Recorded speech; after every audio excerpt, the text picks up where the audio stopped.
Si Senator Bongo mga kababayan, matapos na ilaglag ni Colonel Royina Garma, nasabit mga kababayan doon sa Davao model ng war on drugs na nagbibigay po ng reward system para sa mga napapatay na suspected drug personalities. Magsasagawa din daw sila mga kababayan sa Senado ng impartial investigations.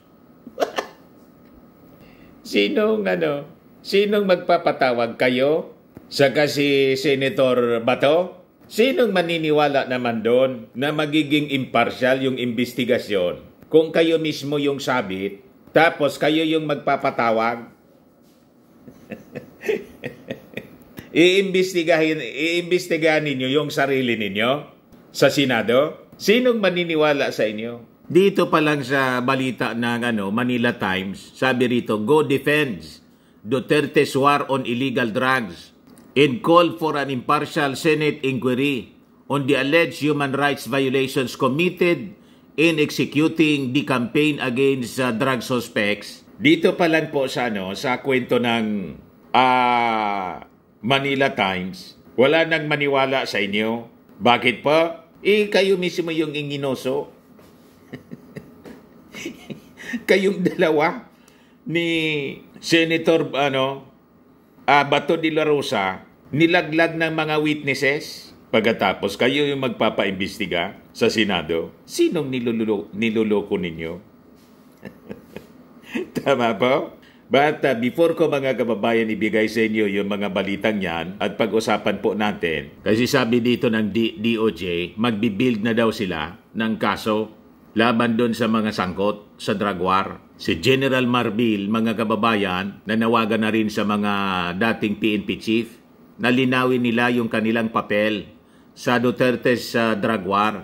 Click subscribe muna po dito sa ating YouTube channel and hit the notification bell para lagi po kayong updated sa mga kaganapan dito sa ating bansa. Like and share na rin po ninyo ng ating video.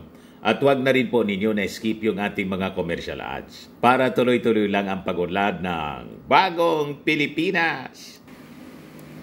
At itong ating programa mga kababayan, atid sa inyo nitong ating mga sponsors. Firmax Firming and Lifting Cream. Pinapay po sa mga pulses in affected area. Mainam po ito sa mga pains at paninigas ng mga kaso-kasuan.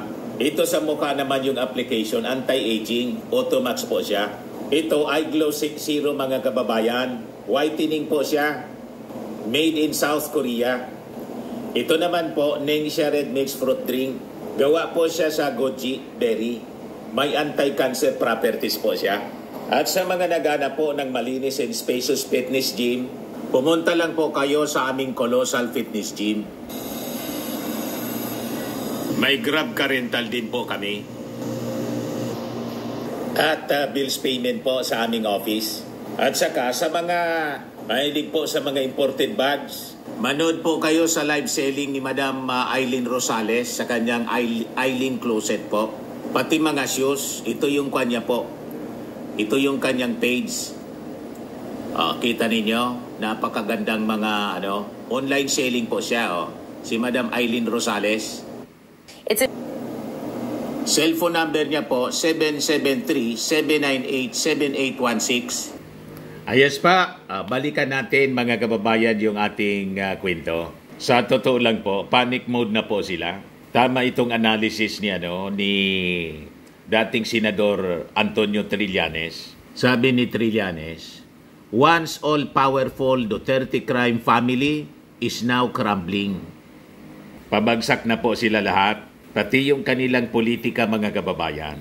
In all the politicians associated po sa kanila, damay, tulad po ni Bato at saka ni Bongo. So the possibility mga kababayan na itong mga politikos na dikit kay Digong po, lahat sila po matalo sa eleksyon with all the controversies na kanila pong kinasangkutan. At pag nagising yung mga taga Davao, malamang ito yung first defeat na sasapitin mga kababayan ni Digong. At it will be painful kasi sa pagka-mayor pa, Parang si Erap Estrada. Si Erap, panalong presidente, natanggal. Bumalik sa pagka-mayor pero hindi na po sa San Juan kundi sa Manila. Tinalo po. Tinalo ni Isko Moreno. So malamang sa malamang kung anong sinapit ni Erap, ganon din po ang posibleng sapitin ni Digong sa kamay po ni Carlo Nograles. Pag nagising na po yung mga taga Davao. At tingin ko, unti-unti na rin pong nagigising yung mga taga Davao. So sabi dito sa latest post sa Facebook mga kababayan ni Trillanes attributed the downfall of the Duterte family to God's plan, telling the public to wait and see how it unfolds.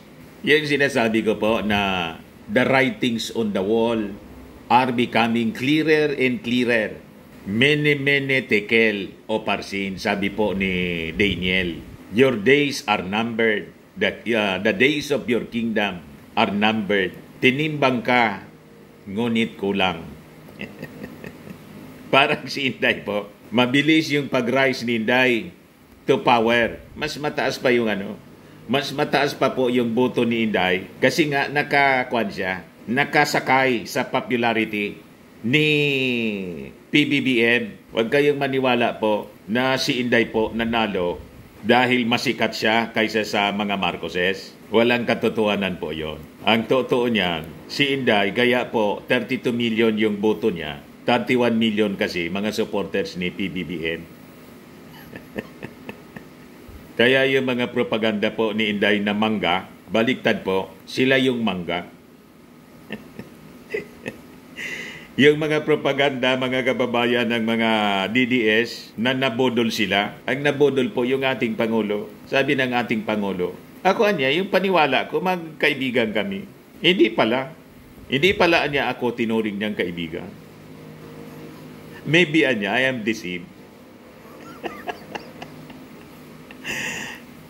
Nag-backfire po yung mga statements po ni Inday. Lahat ng mga sinasabi ni Inday, bumabalik po sa kanya. Ito, sabi ni Trillanes, tama ito, na analysis po ni Trillanes. Nagkakarambol na po ang once powerful Duterte family. Nag-self-destruct po. Nilaglag na po ng mga pinaka-close sa kanya na mga dating supporter niya. Tulad po ni Colonel Royina Garma na sabi may special relationship with the former president. Inginoso doon sa sa Quadcom hearing. Sabit, pati si Bongo at si Bato. O ngayon, gusto magpa-imbestiga ni Bongo sa Senado. Senate investigation daw. Impartial Senate investigation. Malabo po na magiging impartial kayo. Kayo mismo yung sangkot.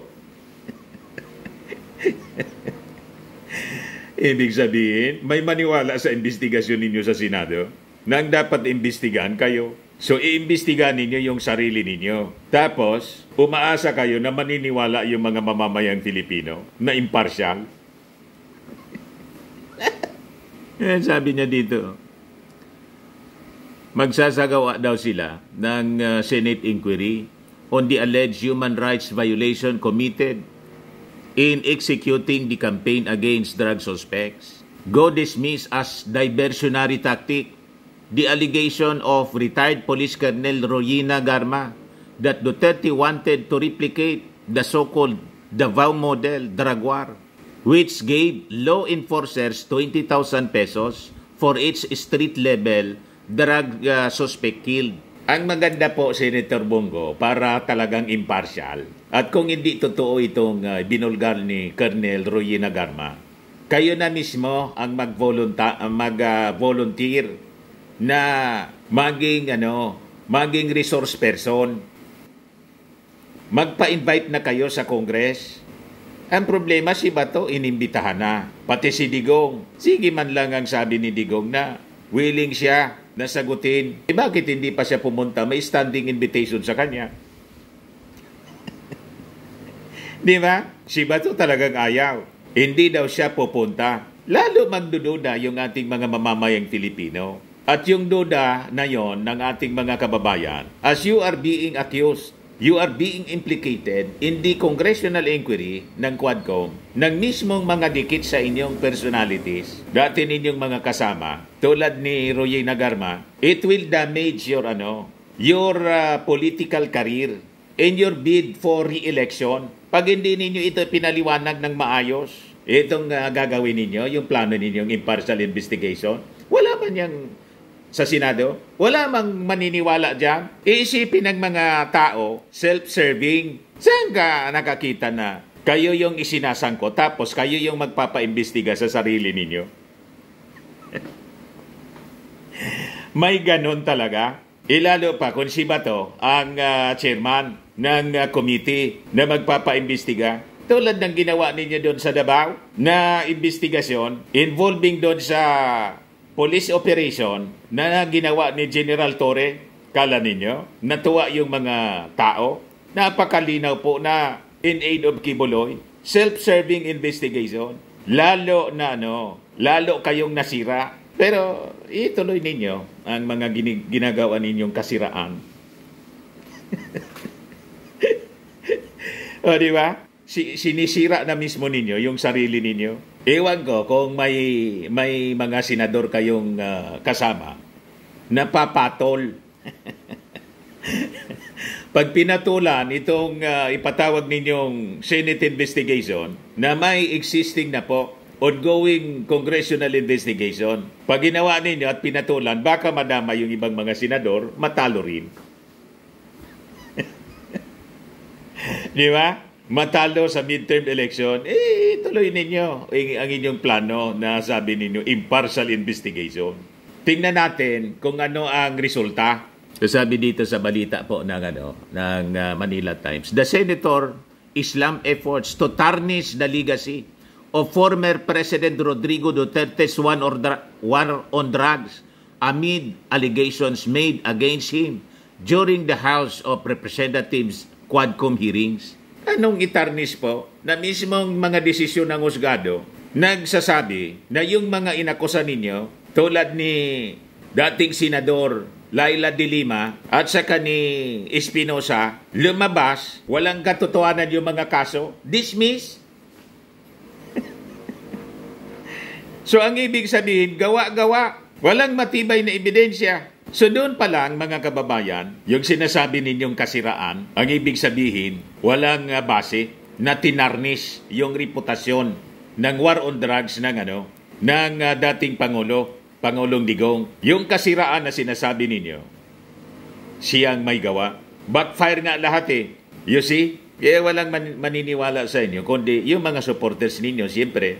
Pero yung general public, walang maniniwala na itong quad investigation, gusto lang siraan yung previous administration. Gustong siraan yung mga Duterte. Kasi sa totoo lang, ginagawa itong Quadcom investigation kasi yung mga mali na nagawa during the previous administration, gusto lang nilang itama.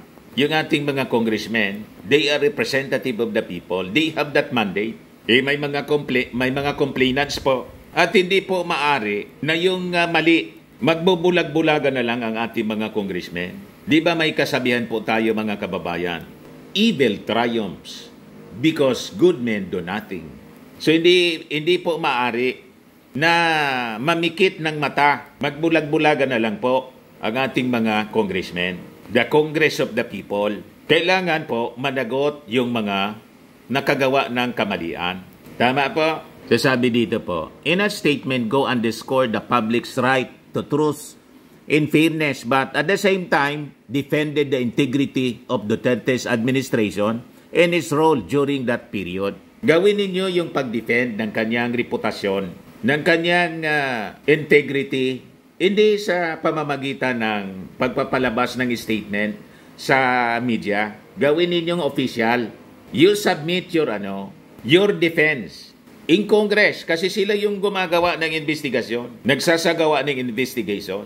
So kayong tatlo na pangalanan kayo, si Digong, si Bato at kayo, sabay-sabay dapat kayong humarap in Congress para makross-examine kayo. You confront Roy Nagarma na nagsasabi, galing sa inyo po yung pondo. Diba? He said, Combating illegal drugs and crime was the cornerstone of Duterte's campaign. That led to his presidential victory in 2016. Wala man pong masama na labanan yung droga. Kahit nga yung itong present administration, nilalabanan po yung droga. Pero pwede pala, sabi ng ating Pangulo, na magkaroon tayo ng war on drugs na bloodless, walang namamatay. Ginagawa na niya ngayon. Effective siya. Walang human rights violation. Pasalamat nga kayo, binibigyan kayo ng pagkakataon na makapagpaliwanag. Pero yung mga suspected drug peddlers, drug lords, nabigyan ba sila ng pagkakataon? Tulad ng mga batang nadamay, tulad ni Kian de Los Santos, hindi man lang sila nabigyan ng pagkakataon na matanong. Sentensyado agad. Kaya imbis kayo na magreklamo, pasalamat kayo kasi very fair po ang Quadcom. Iniimbita kayo eh. Pero yung mga victims, thousands of them, wala eh. Patay agad. Tapos kayo pa yung may ganang magreklamo ngayon na sinasabi ninyo, sinisiraan kayo. What about the victims? Buhay nila yung nasira. Yung mga pangarap nila nawala, pati ng kanilang pamilya. Pero kayo, buhay na buhay kayo. Until today, kayo pa yung may ganang magreklamo. Nasaan ang hustisya, Senator Bongo? Sabi dito, while he prefers to focus on public service, Go said he would not allow his name to be tarnished by baseless accusations. Kung baseless po yung akusasyon sa iyo ni Royina Garma kasi sabit ka, di sabihin mo doon sa Quadcom, mag-appear ka po doon, manumpa ka. Hindi tulad ng ginawa ni Inday, ayaw manumpa na magsabi ng totoo. Ganun lang po yon. Huwag palusot, Senator Bongo. Hindi uubra yung mga palusot ninyo ngayong administrasyon.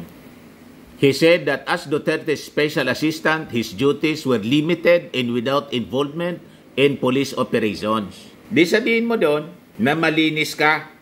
As stated anya in executive order creating my position, my functions are limited to scheduling appointments and presidential engagement. My mandate does not include police operations. He said Duterte, a lawyer and former prosecutor, was committed to the rule of law and would never condone unlawful killings. Ang dami nga pong na-AGK. May command responsibility. As a leader, siya yung nag-utos na kill. Recorded po yung kill niya. Inulit na naman nga niya ngayon. After na mag-file siya for mayor. Nagbanta na naman. Paano maniwala yung ating mga kababayan? So, may tamang forum and the Congress has the power in aid of legislation. Go question Garma's testimony against Duterte at the Quadcom hearing saying it was part of diversionary tactics to muddle the true issue she is facing. Her participation in an alleged murder plot. He said that unsubstantiated and malicious claims have no place in a legitimate investigation. I would strongly encourage the Senate to conduct an impartial investigation on these allegations, sabi po ni Go. Ituloy po ninyo, di ipatawag ninyo sa Senado si Garma and all the resource persons na iniimbestiga ngayon sa Congress. Gawin ninyo. Tingnan natin kung alin yung credible investigations na paniniwalaan ng ating mga mamamayan. Yung Senate investigation or Quadcom investigation. Ngayon pa nga lang po, sa issue ng Pogo, mas na-appreciate ng mga kababayan natin yung congressional investigation ng Quadcom. Kasi comprehensive siya at mas magagaling yung mga nagtatanong na mga congressmen. Doon sa Senado po, ang ma-appreciate mo lang na nagtatanong na may laman, si Risa Ontiveros, tapos si Gatchalian. The rest po, parang nag-uusap po sa palengke, nagsisigawan. Lalo si Bato, pag nagtanong si Bato, tapos si Jingo Estrada, turn off ka? Sayang pasweldo po. Pero pag pinakinggan mo po, mga kababayan, yung mga congressmen sa kanilang pagtatanong, makikita ninyo ang lalim at substance sa kanila pong pagtatanong sa mga witnesses. At mahinahon yung ating mga congressmen. Walang drama. Makikita ninyo kung sino yung matatalino. Itong marami sa ating mga member sa Quadcom, ito dapat yung nasa Senado. Yung mga nandyan sa Senado, dapat sa barangay lang po. Grabe ka naman niya, Mr. Maravillas. Parang ang mga kagawad lang sa barangay pag pinakinggan mo.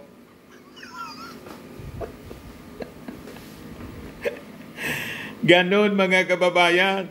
Walang kalatoy-latoy po. O ngayon, balikan natin yung sinasabi ni Trillanes. Sabi ni Trillanes, if you have the patience anya to wait, eventually, you'd see how God's plan unfolds. The once all-powerful Duterte crime family is now crumbling right before our eyes. Congrats the Quadcom, sabi po ni Trillanes sa kanyang Facebook post. Sabi dito po sa balita ng Politico.com. As more details anya of the controversial drug war are uncovered by the House panel, Trillanes, a vocal critic of Duterte in his bloody war on drugs, said there is still work to be done to complete the job. Still, there is much to do. We should keep our focus and finish the job, sabi po niya.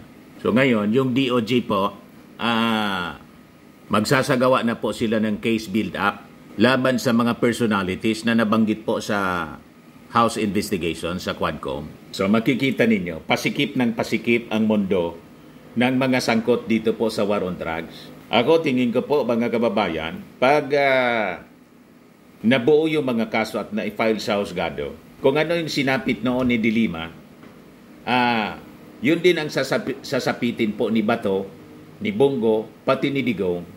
Kung ano ang sinapit, mga kababayan, ni GMA na nakulong noon, ni ERAP na nakulong, pati ni Pacquiao na nakakulong na ngayon, yun din ang sasapitin nitong mga personalities na to na nagmalabis noong kanilang panahon.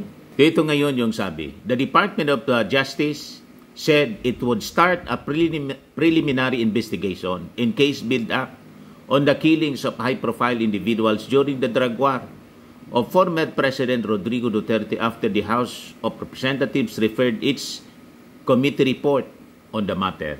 Justice Undersecretary Raul Vasquez said in a message to reporters that the DOJ could also initiate the preliminary investigation when somebody files a complaint against those responsible. Here, anya, it could be the police or private complainants. There must be an initiatory process. Kaya po, si dating Senador Laila de Lima, nagsabi siya na magpa-file siya ng kaso. Yun ang inihintay ng ating mga mamamayang Pilipino. Mag-file na po kayo, Senator Laila de Lima. Sabi ninyo, oras na ng paniningil. Huwag na ninyo pong patagalin. Ito na yung panahon. Tamang panahon. O ngayon, si General Marbil po, na nawagan sa mga dating PNP chief to clarify roles in the Duterte drug war. Marbil issued his statement in response to the testimony of retired police colonel and former Philippine Charity Sweepstakes Office General Manager Royina Garma, who revealed that Duterte rewarded cops for every drug suspect killed during his term. So sabi po ni General Marbil, we take these allegations very seriously. We will thoroughly investigate Garma's claims to ensure accountability and transparency within our ranks. So alam na naman po ninyo kung sino yung itinuturong sangkot. Ang itinuturong sangkot, una na yung nag-resign na sa Napolcom, si Colonel Edilberto Leonardo. Tapos, idinawit si Bongo. Tapos, si dating senador, dating PNP chief, at ngayon senador Bato de la Rosa. So, siguro, doon na ninyo, simulan na ninyo yung investigasyon sa kanila. Si Bato, dating siya mismo yung chief enforcer. Idamay na ninyo kasi ang lahat ng ito, ang nag-utos talaga si Digong. O di-imbestigahan na ninyo si Digong. Siguro, kausapin na ninyo. Kung kailangan ninyo ng private complainant talaga, kausapin na ninyo si Laila de Lima. Kasi sabi, magpa-file daw siya ng kaso. O doon ninyo simulan. Kasi di ba you're looking for initiator, private initiator. O, privado na si ngayon, si Laila de Lima, wala na sa gobyerno, although kandidato siya sa ML party list. Pero right now, hindi na siya taga-gobyerno. Tama ba? Sa mga naghanap ng malinis and spacious fitness gym, pumunta lang po kayo sa aming Colossal Fitness Gym. We also offer Grab Car Rental with our brand new 2023 model ng Toyota Innova. We also accept booking for those who are planning to travel via PAL, Cebu Pacific, and other airline companies, local and international, and bills payment for Meralco Bills, PLDT, Aleco Bills, etc. Ang Colossal Fitness Gym is located at 3rd floor Security Bank Building, Landco Business Park, Legazpi City, Albay. For inquiries, look for Chilon Maravillas. Contact number 0966-802-0949. Yan yung aming Innova. Lagi na pong matao sa amin. Pati mga foreigners po, tingnan ninyo. Mga British tourists sila. Ang lalaki ng katawan na, mga kababayan, nag-gym sa amin. Ito naman po, Indian National. Ito mga mga European sila. Ito naman yung bago naming product na binibenta online, iGlow Serum. Whitening po siya galing sa South Korea.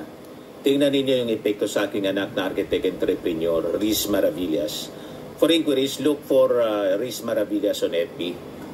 Ito naman po, Firmax Firming and Lifting Cream. Pinapahid po ito sa mga pulses and affected area. Mainam po ito sa mga pains at paninigas na mga kaso-kasuan.